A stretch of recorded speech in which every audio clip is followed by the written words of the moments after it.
Okay. Can you hear me? It is okay. Okay. Ladies and gentlemen, welcome to the Oren Alliance ecosystem briefing of today.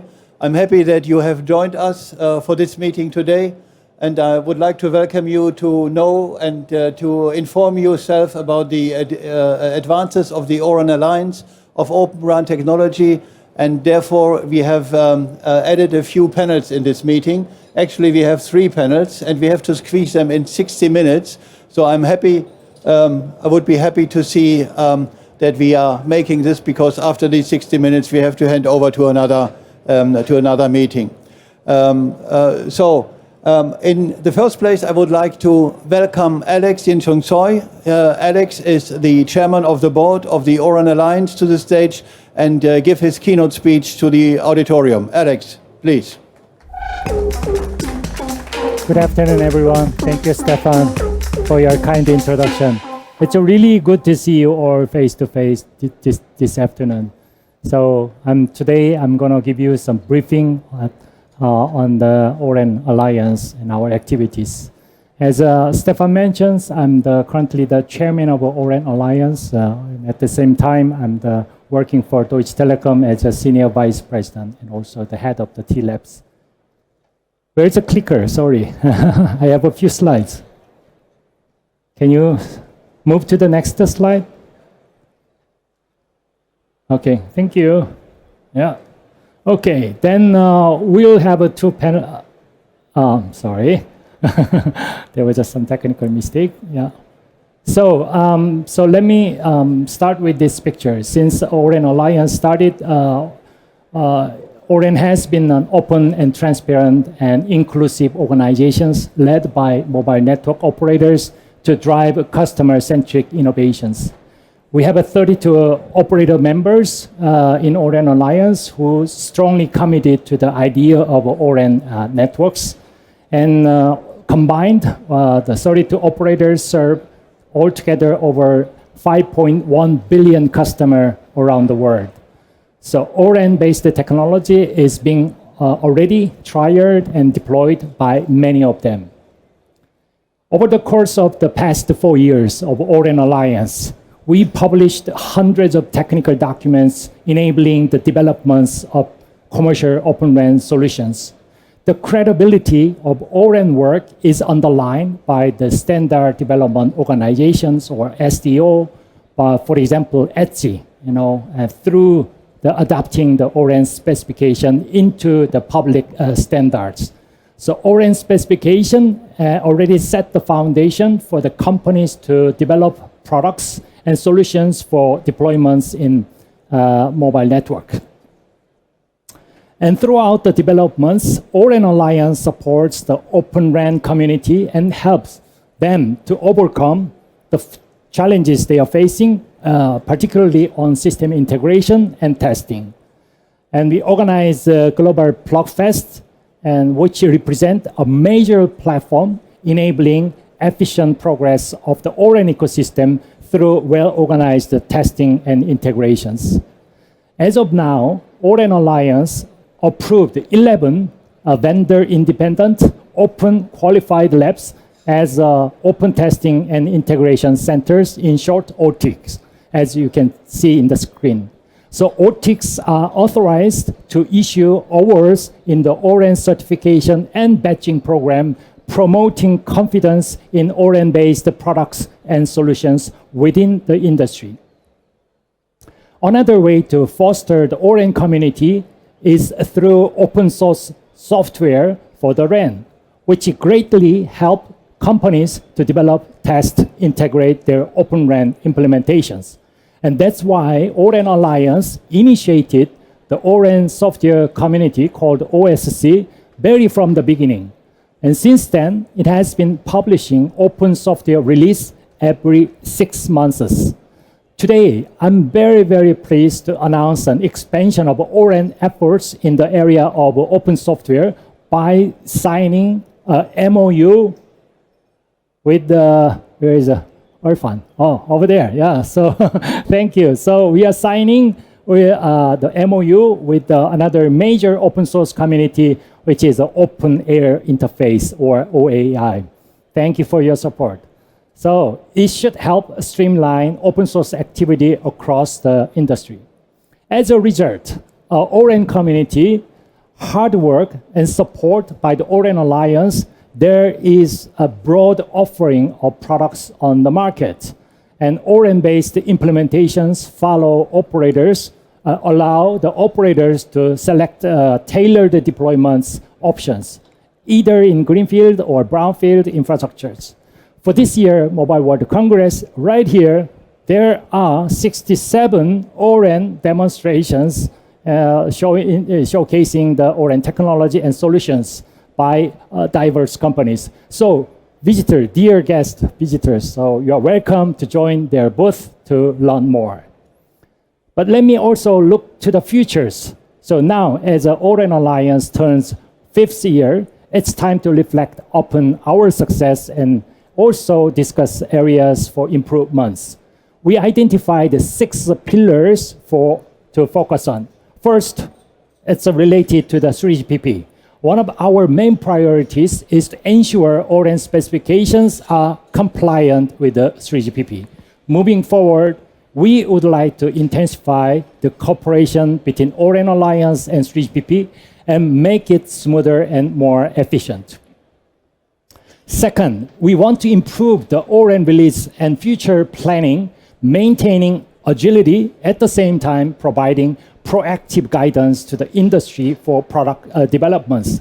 Third, we want to boost the open software developments by improving the open reference design to better support ORAN implementation. Fourth, the testing and integration. We want to boost the ORAN certification and batching program in cooperation with the ever-growing number of OTICs. We also want to improve the ORAN PlugFest by introducing themes and validations of our testing procedure. Fifth, we want to exploit and unleash ORAN potential for vertical industries. It's very important by deepening collaboration with the ORAN Alliance, for example, 5G ACIA. Last but not least, for our next NGRG activities, which is we are also partnering with the Global 6G Research and other standard organization. So I would like to say a big thank you to the diverse community of ORAN members and participants for their contributions and moving telecom industry forward toward open and intelligent mobile networks. Now back to you, Stefan. Thank you very much, Alex.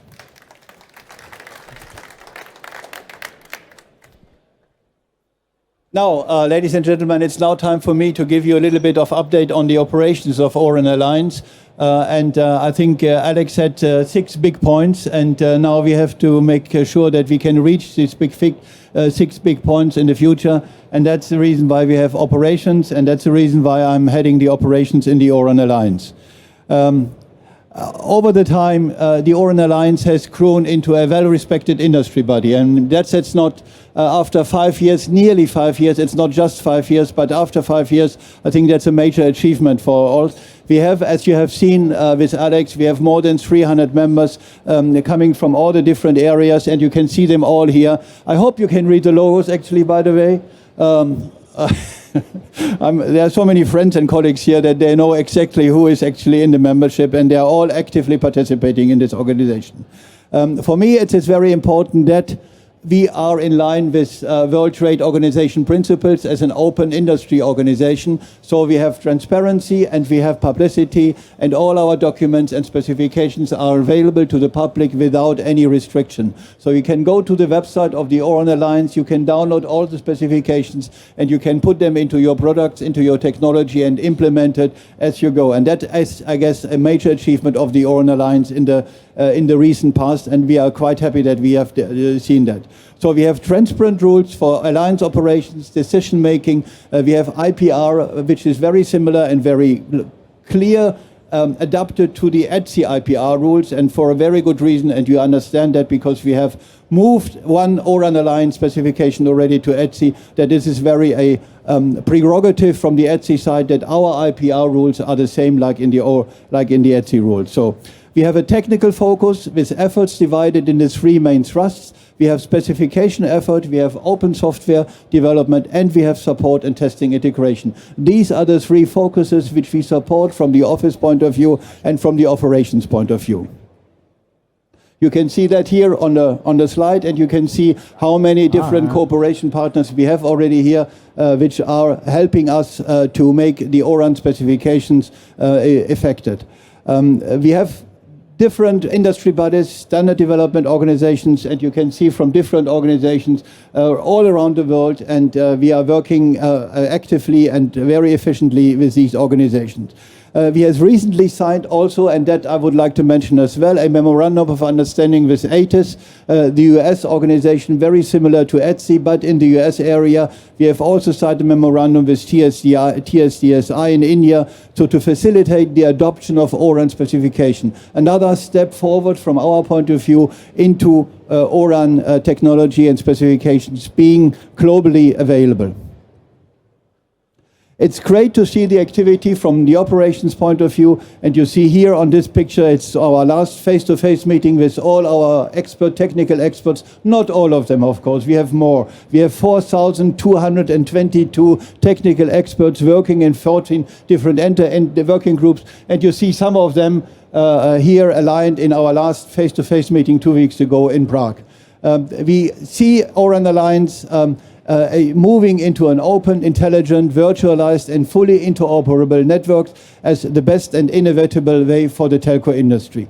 Thank you all for participating, and I thank you all to the technical expert and the companies and the member companies and contributors of the ORAN Alliance to make that possible for us.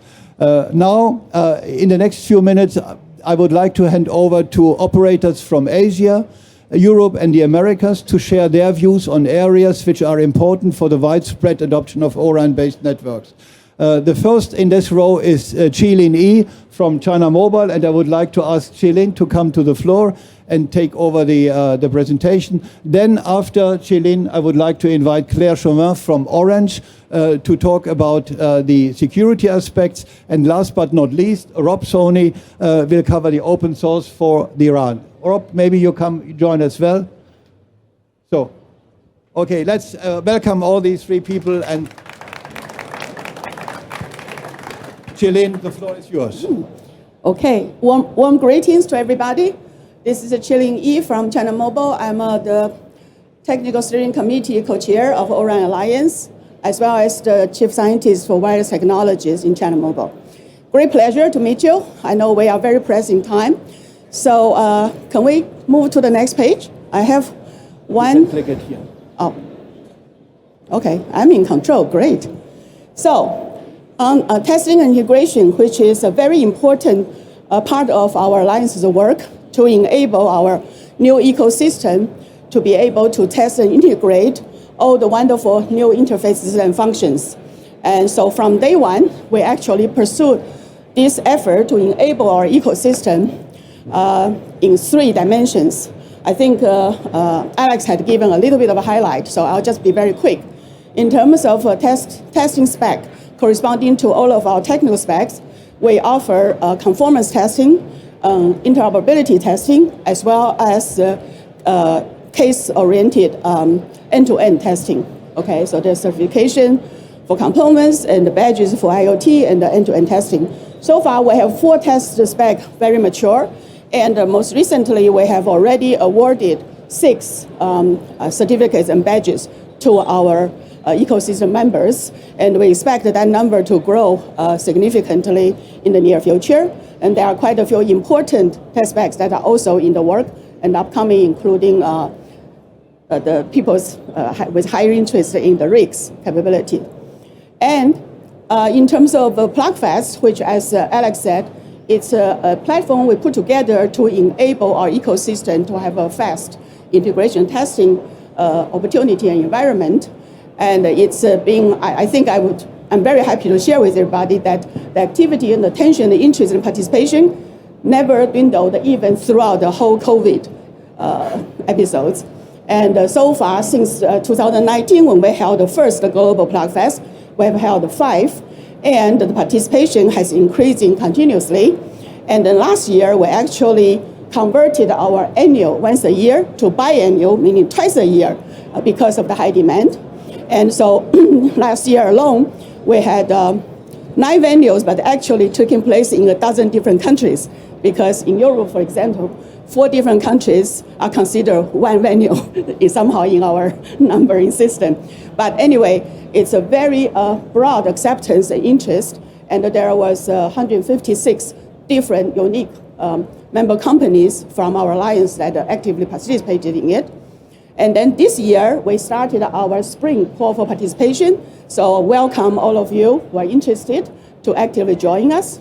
And then the third aspect of our testing integration enablement is through the OTIC, Open Testing Integration Center, which provide our ecosystem an open, fair, vendor-independent, and robust environment so that it could building trust to the test results.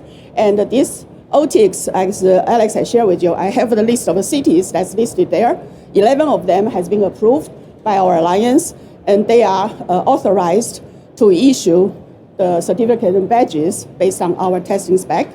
And then we actually are going to, as the future direction that Alex has highlighted, we will work closely with the already approved OTICs, as well as there are quite a few upcoming new ones to kind of boost up our effort, our ability to serve the ecosystem with this OTICs environment.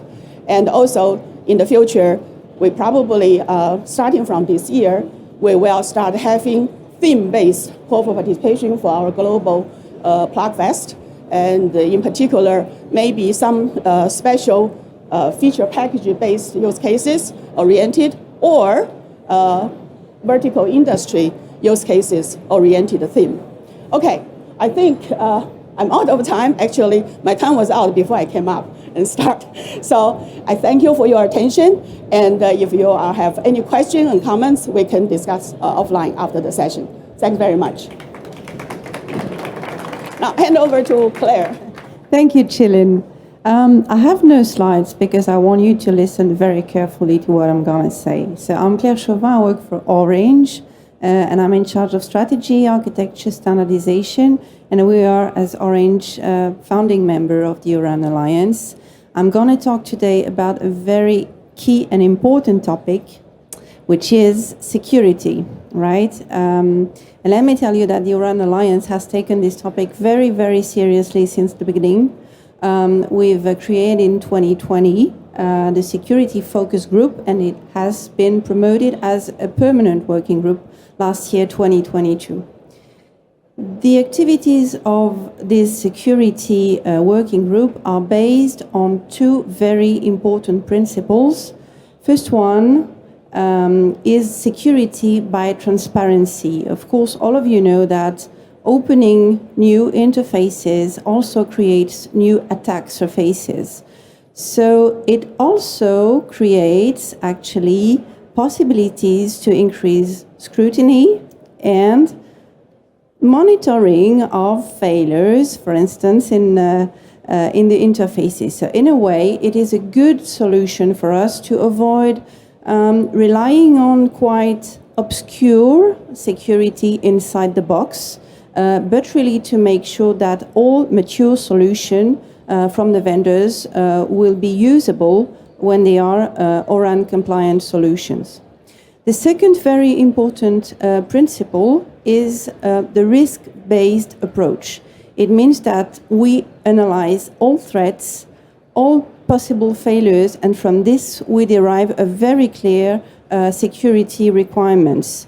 It is based on a model, an ISO model, actually, a methodology that is named the Zero Trust Architecture. It means that you should never trust any component, any interface. You should never trust, you should always verify. So everything is screened out and looked really in detail. Now, based on those two main principles, so security by transparency and risk-based approach, we have derived 4 sets of specifications that are being worked and improved currently. The first one, of course, is security method and threat model, meaning that we have inventoriated, listed the risk, analyzed them, and also evaluated them. And again, I insist that it concerns all components and all interfaces. Second, quite easy, is that from the threats and potential vulnerabilities, we have identified some security requirements, and it catches up with integrity, confidentiality, and availability, which are the main topics. Then in the third step, we make some security protocol recommendations regarding configuration, implementation, and which security protocols to use on which interfaces. Nothing new. These are the very basic SSH, TLS, IPsec, everything that you already know. Just say where we should be using them. And last but not least, we work on security testing, meaning that we have defined test cases and the various criteria to measure that we meet these requirements. So these are the 4 basic trains of specifications that are going. Some of them have already been concluded, and I cannot really tell you what will happen in the next phase because it's not public, but let me tell you that very key topic will be addressed again in 2023 by the ORAN Alliance. Thank you very much for your attention, and I'll hand over to you, Rob. You want to move him to the middle? So thank you. You want me to stand here? I'll guard you. So good afternoon, and thank you for sticking it out to hear at least my portion of this discussion. I want to talk to you a little bit about AT&T's position and view on open source and ORAN. So AT&T is a founding member of the ORAN Alliance. We helped, together with China Mobile and Orange and a couple of others, help get this foundation set. And one of the principal pillars and focus points in particular was to give the opportunity to provide the ecosystem to get started on developing those critical components that are needed to be able to build out the ORAN architecture at scale. The open source community, OSC, is that vibrant open source community whose real job is to accelerate the deployment of Open RAN networks in the global market. This starts by providing a technical framework specifically for how you deliver and develop open source for Open RAN, but also educating all the stakeholders about what's possible when you move to an Open RAN architecture, ultimately unlocking RAN and making it available to the larger community. The community's really made tremendous contributions overall to the 5G RAN architecture, and we've seen this directly in some of our effective plans for RAN transformation, where we start to see the biggest one coming up now is this OSC Amber release, which introduced the near real-time RIC into the Open RAN architecture and has been adopted by Nokia, Mavenir, and VMware as a foundation for what is now their products. This has provided a fundamental framework for the element, and as they evolve and choose to use this has allowed them to essentially move a lot faster to be able to develop product that's useful for the networks. Since then, the OSC's really produced, and you heard this from Alex earlier, a new release every 6 months, a total of 7 releases to date. Several products are actually derived from this work. The OSC has been upstream to ONAP, so this gives an opportunity for ONAP particular providers to have a base platform for the non-real-time RIC, and it's also been adopted by our sponsor here, Deutsche Telekom. The new real-time RIC and XApps actually give us an opportunity to really exercise programmability in the RAN. This is really the true opportunity to open the RAN to third-party app providers as well as the ecosystem at large. Without that, we know that there would largely be a closed ecosystem of applications. So the OSC XApp community has developed several XApps that actually demonstrate or exercise the near real-time RIC platform, as well as what's foundational, the E2 service models underneath, developed by the ORAN community. I've seen this actually as I've sat through several commercial discussions about the near real-time brick, that a most common use case that everybody is staring at or looking at is intelligent traffic steering. We ourselves are looking at it, AT&T, but this is a use case that was now directly implemented as part of this effort. So this intelligent traffic steering use case gives an opportunity to employ the E2SMs for RAN control. There have also been applications for machine learning with anomaly detection, as well as performance prediction. This has been built on a base of code app contributions from AT&T, Samsung, HCL, Mavenir, and a number of academic collaborators, which is, again, the real power of this, is that the academics are now having the opportunity specifically to be able to develop applications that can be used directly in the RAN. And the use case that I think we focus on a lot is, and we know that there's a lot of interest in, is quality on demand or quality of service modulation. This is the great sort of challenge. How can we provide any kind of sustainable, scalable sort of quality of service metrics for wireless? The RIC gives that potential to create applications which can ultimately do that with a combination of QoS parameter modulation and network slicing. So in conclusion, what I'd really like to say is that the OSC has provided significant value. We think about where overall O-RAN has provided value. We've seen changes in the industry. You heard from Alex about the number of demos. We're very focused on where do we see product and where are we ultimately seeing product availability. That is influenced by O-RAN. So we've seen it in a number of places.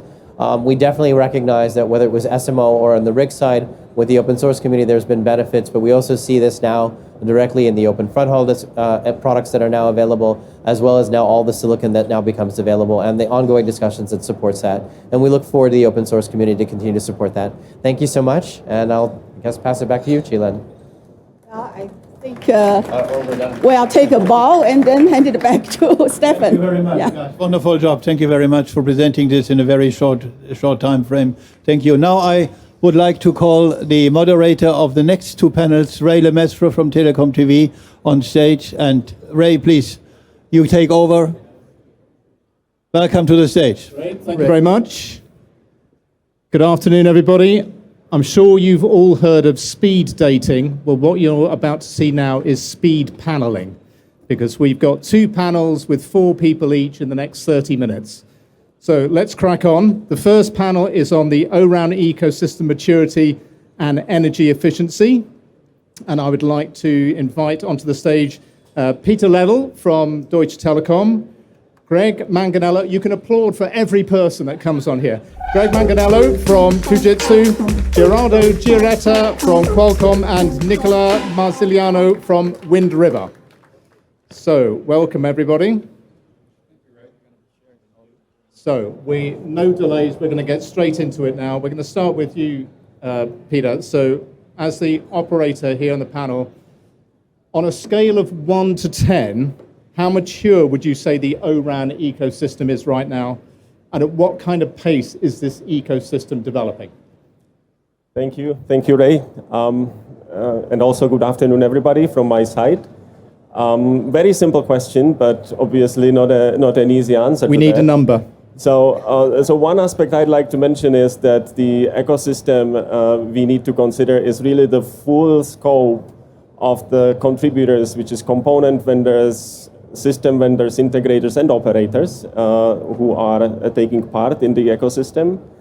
And the other aspect that needs to be taken into account is because when we talk about O-RAN solution or solutions based on O-RAN, they also differ depending on how much of the O-RAN characteristics they have adopted. So a different thing is when we talk about open front haul, but then we have also the hardware-software decoupling, then we have programmability that O-RAN has created, and so forth. So to give some examples, so when it comes to the open front haul adoption as a prime focus, so my judgment there would be that the ecosystem is already there. Of course, on the other side, we are operators and we are never happy with whatever we are getting. So I cannot give 10, but we see scale deployment. It can be done. It is performant, and for that, I would really rank like the ecosystem is there. There are improvements, like in any other solutions, like reliability, power consumption. This is all what we need to continuously improve. So I don't count it as a ecosystem not ready for that. But then when we come to the solution that would be full-blown ORAN solution that adopts open front haul, hardware-software decoupling to its full nature, programmability by adopting the RAN intelligent controller in a multi-vendor fashion. And if we want to do all that, I think that ecosystem is not there yet, and this is where we need to collectively work on. But on the pace, I would definitely say that the speed that we are observing as operators is really enormous, and this is also what allowed us as DT to make an announcement that we've made here this week, that we are also taking our steps for the commercial deployment in the near future. Okay, thanks, Peter. Now, so that sounds like a 6.5 out of 10 overall to me. Correct me if I'm wrong there, but Gerardo, let's come to you. From Qualcomm, I mean, key to the Open RAN ecosystem is the groundwork done by the chip developers. What is Qualcomm doing to bolster the Open RAN ecosystem, and what do the systems vendors and operators need from a company like Qualcomm? Yeah, thanks you. And hi, everybody. So I think we have announced 2.5 years ago our new ORAN platform for ORAN and vRAN, our Qualcomm radio unit platform and Qualcomm distributed unit platform. These are high-performance, energy-efficient platforms. So the whole idea is that we want to make sure that ORAN compliance system can be as good, if not better, of a traditional system. So it's very important to have a mix of good energy efficient solutions, so a lot of level of accelerators and DSP-based solution, but also openness, because the ORAN interface is based on open, right? So we are working a lot with our silicon development, but also making sure that we are open to the ORAN working group, frontal interface, and contributing to the AL interface for the working group 6, so the L1, L2 interface, right? So in during this Mobile Congress, we have various demonstrations with various partners where we are showing all of this working live. So of course, operators and vendors are asking us, can you make a silicon that is open and not proprietary, but at the same time it is as energy efficient as the silicon that traditional infrastructure vendor do, and that's what we are doing, and we are proving that. Okay, great, thanks. Greg, let's come to you, Greg from Fujitsu. How does Fujitsu fit into this ecosystem? And are you working with more partners now than you were, say, a year ago? And are things developing as Fujitsu thought they might? Thank you, Ray, and thank you very much, Peter, for the announcement that Deutsche Telekom made. Fujitsu's a system vendor, and we're an ORAN radio vendor. Virtual CU/DU, we have our service management orchestration, and demoed at our booth is also an R app, which is a power-saving app that saves 30% power as well. So we play at each one of those different levels. To get back to your question, I would say the ecosystem is really dynamic with some of my colleagues and friends here, and some of our customers. So the interesting thing about ORAN is I think vendors are used to selling northbound to customers and working with subcontractors. But ORAN is really driving a new dynamic of working east-west. So working with our colleagues and putting pre-integrated solutions together such that we lower that adoption cost for operators and come up with some risk reduction as well. So I'd say from a year ago, it's just been an explosion of excitement, and we're working north, south, east, and west with many, many partners. It does seem like companies are playing more nicely together these days, and needing to, of course, for people like Peter. Nicola from Wind River, what needs to happen in terms of the distributed cloud platform to help to support the Open RAN ecosystem to develop? And are network operators embracing that kind of architecture that's needed for Open RAN? Thanks. Very good question. Welcome, everyone. I think that we are working and contributing to different layers of your questions, because there are two questions in one. So I got two. The first one is what is needed. I think as a Wind River, we have been since few years already working at the Starlink X open source community level to design and develop a modern geo-distributed cloud-native Kubernetes platform, which is fitting for purpose, especially for an O-RAN, which is designed for highly distributed cloud. That is something that has brought to a certain maturity level that now we are also in the second areas we are contributing is the O-RAN Alliance. It was mentioned before by Gerardo about Workgroup 6. We are leading the workgroup. We are contributing to the specification. We are also enhancing the O-Cloud specs as well as the O2 interfaces, which are very important to open up the ecosystem and interoperability between CAS layers and application and hardware vendors. So we are working either on our standard as well as the O-RAN Alliance to further contribute the openness of the platform.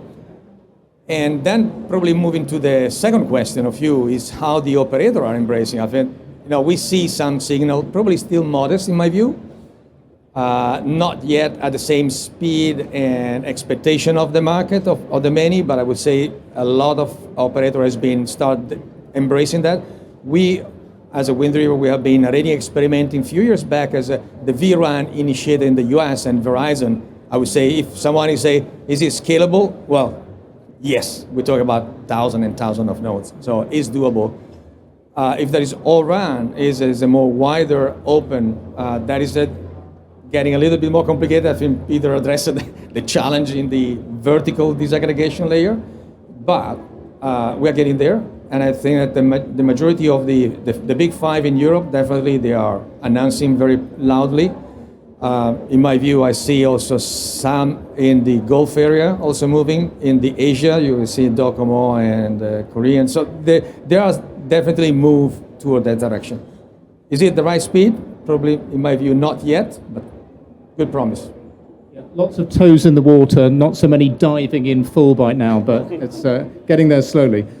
Gerardo at Qualcomm, you mentioned their energy efficiency before. Can you just dive a little bit deeper and explain exactly what Qualcomm is doing to help bring this down? Because we hear from operators a lot that one of the aspirations is to make the energy efficiency of an Open RAN system even better than that of a legacy traditional system, which is quite a target to have. Yeah, sure. So I think at the end of the day, what matters to operator is TCO, and or at least one of the key things, right? So O-RAN can be as open as we want, but if it's not as efficient from an energy and cost perspective as traditional network, it will never scale, right? So that has been our focus from the beginning, and there is being a lot of work on that from a Qualcomm perspective. We are showing a demo in our booth where we are showing our X100 inline accelerator card, pumping 16-layer, 100 megahertz, 6040R radios with a power consumption of less than 20 watts, right? That has been unseen so far, and it's at par, if not better, the traditional solution, non-O-RAN solution, right? I think there is in O-RAN a lot of O-RAN Alliance in the ecosystem, a lot of discussion about what is the right architecture for the VDU, for example. Some of you may be familiar with inline accelerator, look-aside accelerator, and so forth. There is probably a panel on its own, right? But I think, of course, we believe from Qualcomm perspective that the inline accelerator is the right solution because it provides the right computing architecture where low latency signal processing is done by DSP, which has always been the case in general. This doesn't imply that there is no virtualization. There is, of course, virtualization layer 2 and above, and that's very important, right? So in general, we are very optimistic of how we are seeing things on the numbers that we have proven already. And we really believe that with this Mobile World Congress and the demonstration we are doing, we are crossing that bridge where nobody can say anymore, oh, O-RAN is not energy efficient anymore. I think we crossed that bridge. Okay, well, I mean, you have something on your stand that suggests that. Peter, from the operator perspective, because you are putting it all together, everything together, running it as a total network, do you think how far away, if it's going to happen, that an O-RAN architecture could be more energy efficient than a traditional one, how far away is that, if at all possible? No, first of all, thank you for that question. But first of all, just echoing to Gerardo, so for us, of course, power consumption is a parameter that we concentrate on because if you look at mobile network TCO, so RAN is the major part or is the biggest cost block of the mobile network, and power consumption is the significant part of that. So this is what we are concentrating on. Now, do I believe that the open RAN-based solution can get better on the power consumption? I do believe, because we embarked on that journey, and for us, maybe two aspects to mention of Open RAN. So one is that, first of all, we are going to use generic hardware, and generic hardware allows you to use that compute power for different tasks at a different point in time, and then translating it into the RAN. So then when the traffic that is being processed by the baseband is not at its peak, so you can use that compute power for other tasks like training an AI and ML model that would then be used again to optimize the power consumption of the solution. So the aspect of generic hardware is one. The second then would be the theme of disaggregating and opening up the solution, because this is increasing the innovation space, and many partners, contributors can focus on algorithms instead of how do we integrate the whole monolith. So you have the innovation increase space for the players to contribute and come with the clever algorithms how to further optimize the power consumption of the system, which you would naturally not find in the completely integrated single vendor solutions. Okay, thanks, Peter. And Nicola, from the Wind River perspective, how can an Open RAN system be more energy efficient than, say, just a virtual or Cloud RAN implementation? What is it that's different that can make a difference, if anything? Sometimes confuse it or mix it up between the various. Of course, it's open certain flexibility on the RAN, but the O-RAN has a two level of, in our experience, has two level of more energy efficiency contribution. The first level is on the application rig level, because then you can really automate by design. Is already embedded into the designing principle of O-RAN to have an architecture that is able to flexibly allocate carrier, power signal, antennas. You can really activate and deactivate at a single component, which other technology do not necessarily allow. Yes, you can do it. Even traditional RAN can be with some trick, tilted and switched off. But O-RAN has a more modern, efficient, automated, and better way to optimize the consumption. We use the example of an escalator. That's when you don't have any user on the escalator either stop or just slow down, consuming less energy. When the people is passing by, is activating. That is exactly what O-RAN is bringing by design in the architecture. There is a second level, where we, as a Wind River, we further contribute. We just recently, with the O-RAN Alliance, we demonstrated with Vodafone, and we are now also with Deutsche Telekom trying to do the next level of energy efficiency measurement at the CPU level, which means you can go at a CPU level, you can monitor the C state and P state of the CPU, and then you can, by profiling the traffic, exactly like in the escalator, you have the possibility to switch off and switch on certain CPUs into the board, which will provide an immediate saving in terms of power consumption. We demonstrated already with that was a more laboratory example, so it was not a real traffic. So we use a real traffic, but in a lab. We demonstrated 20+% energy saving. We're now going to the next phase, which is going to be field experiment, and moving to the next level. Excellent, thanks for that. And Greg from Fujitsu, what action can be taken in the radio unit development to improve energy efficiency in an Open RAN deployment? And is this the major KPI that customers are looking for? Well, I think as Peter mentioned, energy efficiency is a big key to TCO, quality, reliability. There's others. But just on your question of power and RU, several innovations. We're really working hard on the power amplifier design and optimizing that. That's the big resource usage. And we've got some technology that has dramatically brought that power usage down by over 20%. And next, fundamental research on a multi-chip module that we're bringing into our radios. That's 1/4 the size. And so less real estate, less power, also bringing it down. So those are two innovations. And then I brought up XApps and RApps before, but from our AI division, we're lifting algorithms and laying them onto our XApps and RApps so that we're not just doing time of day switch off of RU, which has been going on in the industry for a long time, but really traffic prediction.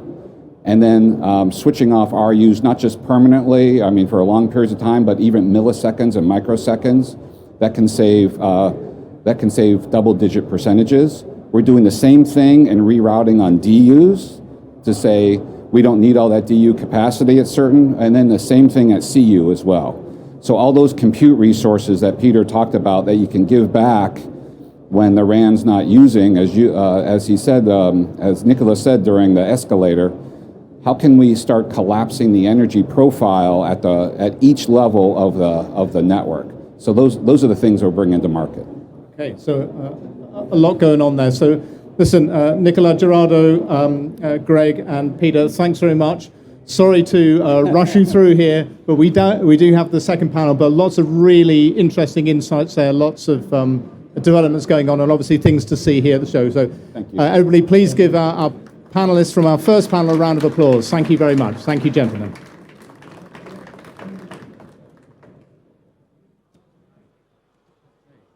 More exciting than speed dating. That is the takeaway from this session. So the next panel we have is focused on Open RAN regional development, trials, deployments, and Open RAN security. So I'd like to invite onto the stage John Baker from Mavenir, Masafumi Masuda from NTT Docomo, Francisco Paco Martin from Vodafone, and Nagendra Bikampadi from Rakuten Symphony. Welcome, everybody. Thanks for joining us. So we're looking at regional developments and a little bit at security as well. So Masuda-san, if we can start with you at NTT Docomo.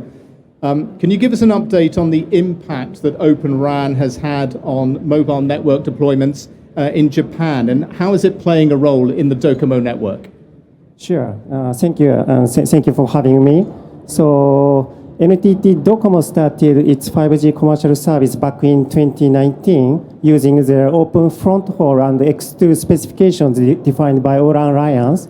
In that sense, our network in Japan is 100% Open RAN capable multi-vendor network with more than 20,000 base stations and about 18 million 5G subscribers. So that's where we are. And regarding the impact, so multi-vendor configurations enable us best-of-breed product selection. So that's very important. That enables us to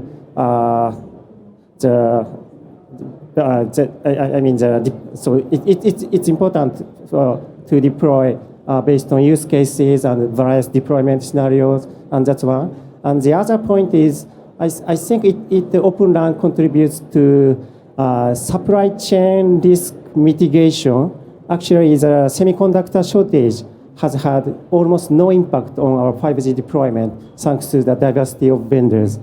And also, as part of our Open RAN strategy, we started OREC in 2021. Actually, we just renamed it to OREX just yesterday. And working with 13 vendors, VLAN partner vendors. So we've been to help accelerate VLAN development. So we've been testing multiple types of VLAN vendor configurations towards commercial launch. So we will, Docomo will extend our principle of multi-vendor Open RAN with the introduction of VLAN and SMO/REIT. Okay, thank you. So developments not just in Japan, but internationally as well through that initiative. Paco from Vodafone, how are Vodafone's European trials progressing? And can you give us an update on how Europe's main operators are collaborating to stimulate the Open RAN sector? Because the MOU signed by 5 operators, the aim was to stimulate the ecosystem. So how's it going for Vodafone and how's it going for that ecosystem in Europe? Thank you, Ray. Well, we have our activities in the UK, which is a main project, 2,600 sites.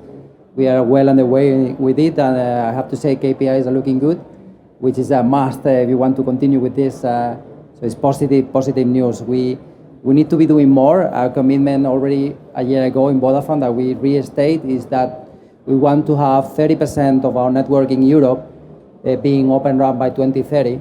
And for that, you need to start now. We announced a few months back more activities in Germany. Just a few days ago, we have announced also together with Orange an important agreement for sharing in Romania, and we are very proud of that. And to your point, yes, we have been stating publicly about where do we see Open RAN maturity, security, efficiency, together with other big operators in Europe. But I would like to call my colleagues and rest of operators to do more. And we need to help the technology to be developed, and stating those commitments very clearly and living up to them is essential for the ecosystem of suppliers that is out there to start getting returns and fund R&D and continue with it. Okay, thanks, Paco. And yeah, because this is a real ecosystem play. It needs scale, doesn't it, as anything in this industry does. John at Mavenir. I mean, Mavenir is involved in quite a lot of Open RAN developments and trials in different places, different markets. Are there any markets or regions that you think or see are more advanced in terms of deployments and learnings from Open RAN? And where would you say the most progress is being made? Sure. I think, the first market obviously was, with Rakuten in Japan and, really pioneered the way in putting Open RAN networks together. But I think, the one that's really sort of, where we're really dug in is with Dish in the United States. Over 150,000 sectors of radio actually today is supported by Open RAN software. And Dish is very strict about the Open RAN regime in a sense. So there's 2 vendors for every part of the network. And, to that extent, we could be swapped out overnight if our performance metrics decline. And so, they keep us on our toes. The whole thing about integration, that the vendors have been working very, very closely together. And, Fujitsu, who were on earlier, we work very closely with integrating the Fujitsu radios and other parties, stacks, et cetera, So there's a real open ecosystem from a test and integration perspective. It's gone extremely well, and I know the Dish is, rolling out hundreds of sites a day, but I think Dish is probably the most aggressive in terms of numbers of sites being rolled out. Okay, great. Thanks, John. And Nagendra at Rakuten Symphony, are we at a stage yet where the operators that are considering Open RAN tests, trials, proof of concept, where they're able to learn from the early adopters? Is there something that can be done to advance or accelerate the flow of information from those early adopters to other companies that are interested? Absolutely, yeah.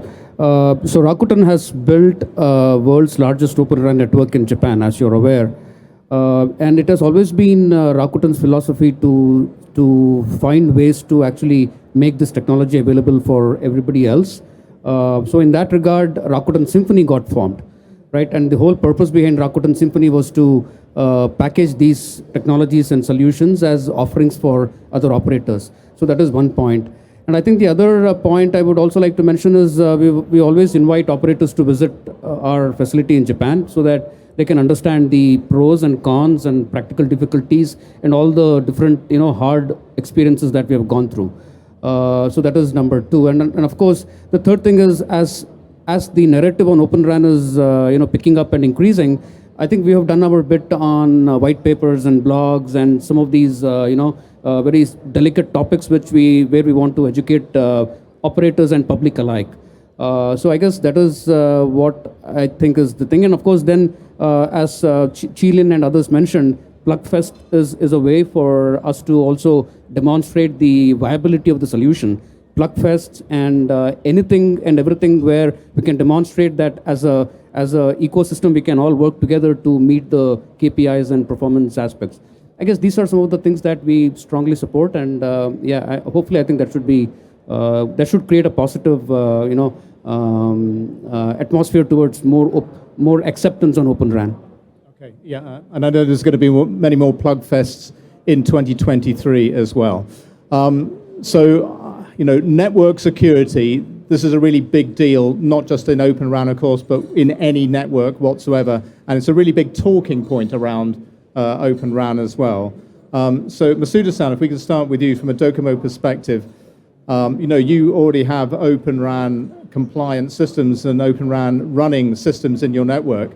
How does the introduction of Open RAN into a network impact network security and the way an operator performs its network security operations? What are the main considerations? And it's often been said, well, an Open RAN network is going to be less secure than a traditional network.